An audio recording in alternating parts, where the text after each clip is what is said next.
Joy. Joy is a reward signal, a chemical confirmation that something good just happened. It's your brain's way of saying, do that again. When something goes right, a win, a compliment, good news, your brain releases a wave of dopamine and serotonin, neurotransmitters that flood your reward circuits and light up your prefrontal cortex. The onset is fast. A warmth spreads through your chest. Your face loosens. You breathe deeper without noticing. Everything feels slightly easier than it did a second ago. At the peak, joy expands outward. You want to share it, tell someone, laugh. Joy at its highest isn't quiet. It wants a witness. That's because humans evolved to signal positive emotions socially. Your brain treats shared joy as more real than private joy. As it fades, what's left is not emptiness. It's a trace, a memory tag. Your brain marks joyful moments as important and stores them differently than neutral ones. They're more vivid, more accessible, more repeatable in your mind. Over time, repeated joy rewires your brain toward optimism. It lowers your baseline stress response. It literally makes the world easier to navigate. Joy doesn't last because it's not supposed to. It's a signal, not a state. And the moment it fades, your brain starts looking for the next thing that earned it. Fear is the oldest system in your brain. It predates language, logic, and reason. Its only job is to keep you alive. When your brain detects a threat, real or imagined, the amygdala fires immediately. It bypasses your conscious thinking entirely. It doesn't ask questions, it acts. The onset is instantaneous. Adrenaline floods your bloodstream. Your heart rate jumps.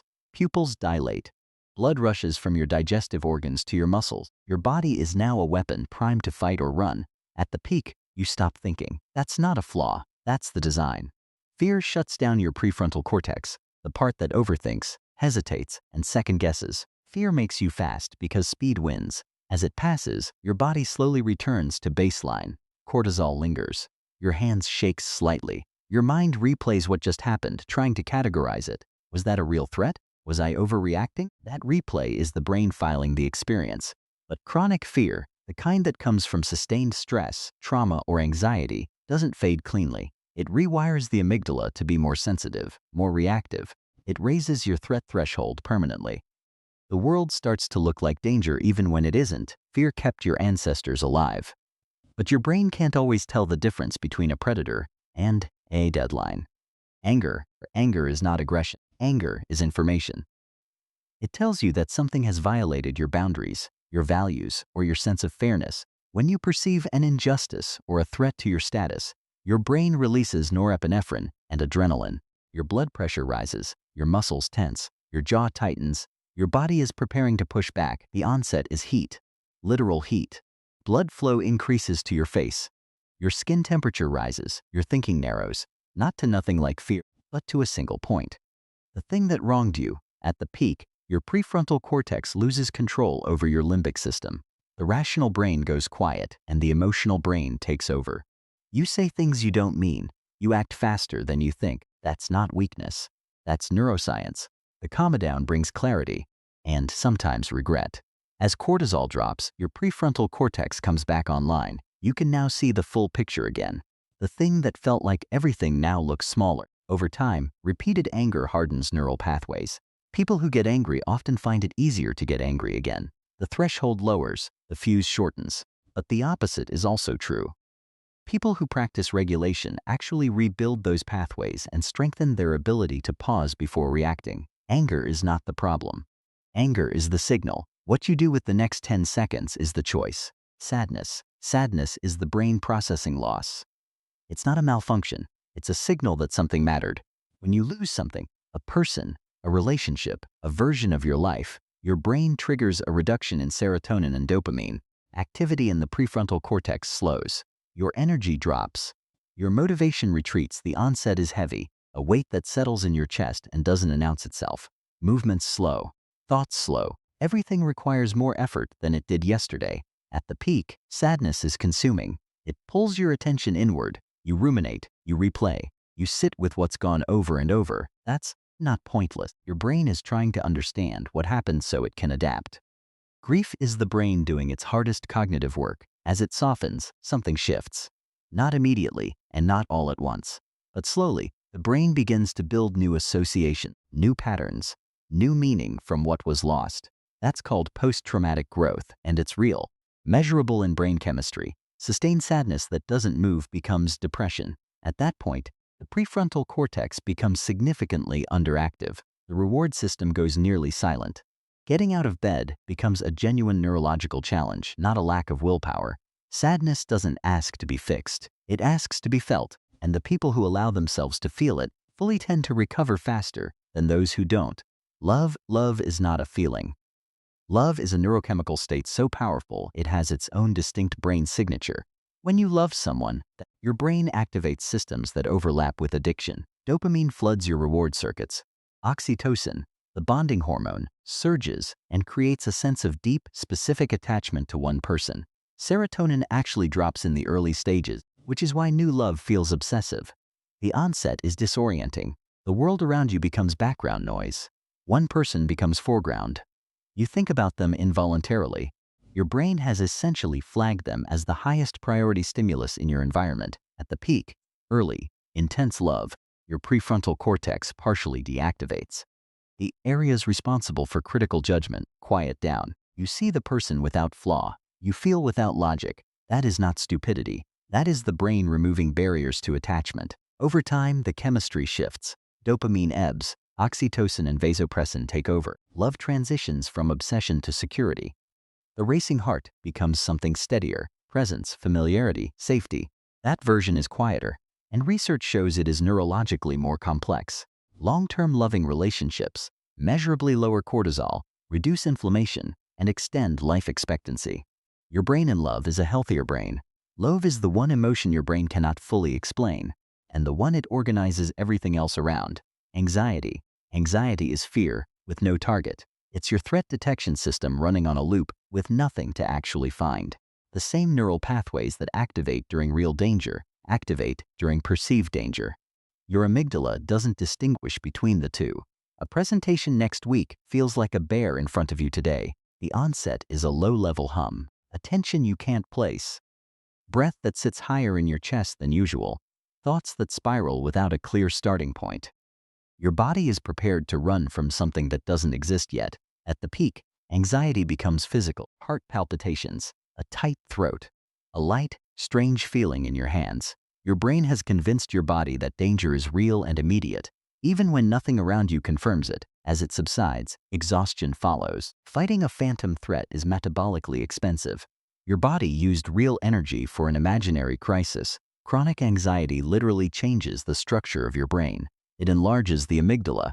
It thins the prefrontal cortex. It makes the threat response system increasingly hair-trigger, so smaller and smaller things begin to feel dangerous.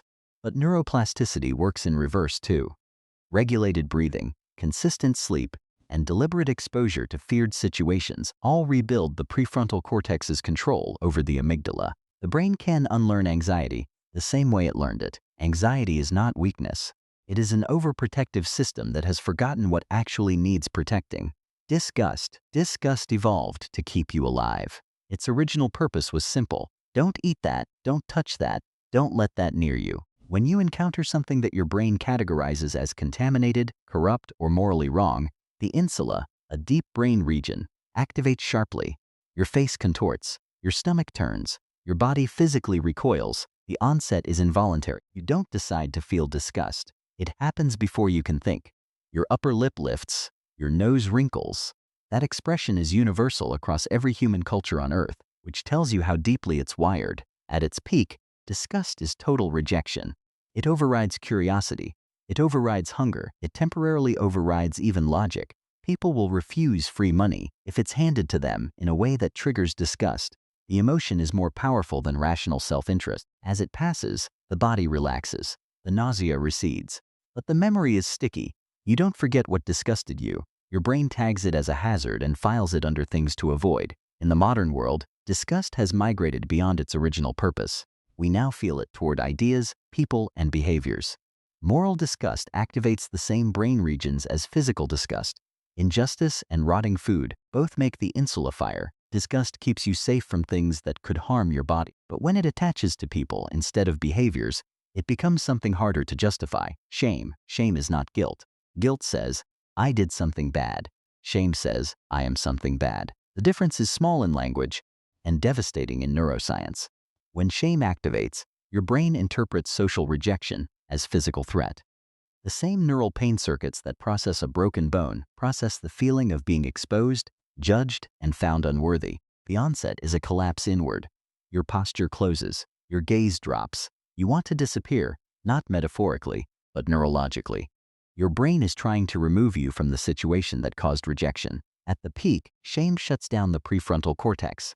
Thinking becomes narrow and catastrophic. The mind locks onto one thought: I am fundamentally defective. The calm-down is slow and incomplete. Unlike most emotions, shame doesn't process cleanly. It recycles, it resurfaces, it attaches to unrelated memories and recolors them. People who carry deep shame often feel it in situations that have nothing to do with its original source. Chronic shame rewires the brain toward hypervigilance about social judgment. It keeps the threat detection system on constant alert. It is one of the most neurologically corrosive emotions a human can carry. And the cruel irony: shame, unlike guilt, doesn't motivate repair. It paralyzes. It isolates. It tells you that you are beyond fixing. Shame feeds on silence. It loses most of its power the moment it is spoken out loud. Nostalgia. Nostalgia is memory with emotion attached. It's the brain reaching backward for evidence that your life has meant something.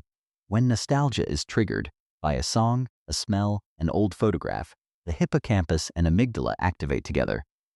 Memory and emotion fire simultaneously. The past doesn't just come back as information. It comes back as feeling. The onset is bittersweet, warmth and ache at the same time. A sense of something beautiful that is also gone. That combination is unique. Most emotions are one thing. Nostalgia is always two things at once. At its peak, nostalgia distorts. The past gets edited. Difficult parts fade.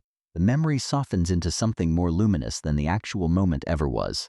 Your brain is not lying to you. It's curating. As it passes, something useful remains. Studies show nostalgia increases feelings of meaning, belonging, and continuity.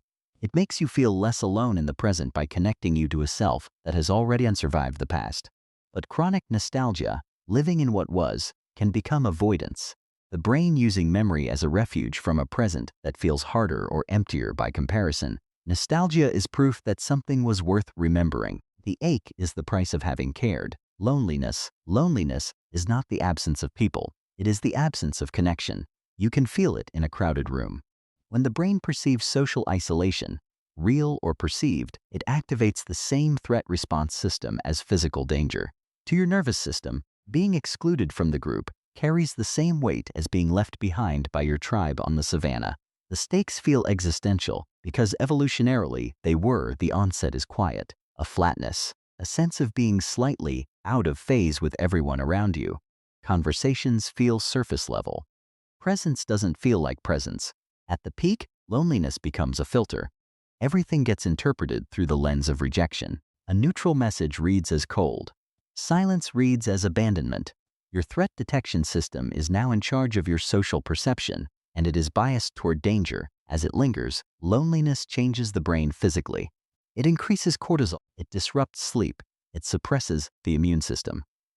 Chronic loneliness has been linked to cognitive decline, increased inflammation, and higher mortality rates. Researchers have found it to be more dangerous to long-term health than obesity. But the most important thing about loneliness is this: it is also a signal. Like pain, it exists to motivate repair. It hurts because connection matters. It persists until you move toward it. Loneliness is not a character flaw. It is the brain telling you that you were built for more than this.